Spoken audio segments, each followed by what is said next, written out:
मुळात आज जो काही निर्णय झाला त्याचं मी स्वागत करतो. तथा मनोजी जरांगे पाटील यांचं या त्यांच्या लढ्याकरता मनापासून अभिनंदन सुद्धा करतो. पण आज जे काय सरकारने पत्र दिलंय त्या अनुषंगाने एवढंच लक्षात आलेलं आहे की ज्यांच्या हैदराबाद गॅजेट असेल किंवा सातारा गॅजेट असेल याच्यामध्ये ज्यांच्या नोंदी सापडतील त्यांनाच या ठिकाणी हे ओबीसीचं सर्टिफिकेट किंवा कुणबीचं सर्टिफिकेट मिळणार आहे. सरसकट मराठ्यांना मिळणार नाहीये. हे त्यांनी लेखी या ठिकाणी मनोज जरांगे पाटलांना दिलंय आणि त्याचबरोबर एकीकडे लेखी दिलंय आणि स्वतः माननीय देवेंद्र फडणवीस यांनी नागपूरमध्ये लाईव्ह जाऊन त्या ठिकाणी पत्रकार परिषदेद्वारे या ठिकाणी राज्यातल्या देशातल्या मराठा समाजाला सांगितलेलं आहे की आम्ही व्यक्तीला त्या ठिकाणी कुणबीचं सर्टिफिकेट देत आहोत, समूहाला नाही.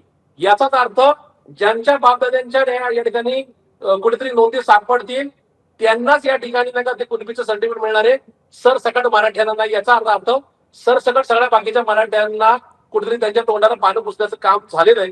मला असं वाटतं की हे सरकार मनोज जरांगे पाटलांच्या जीवनाची आणि मराठा समाजाच्या भावनाशी खेळतंय.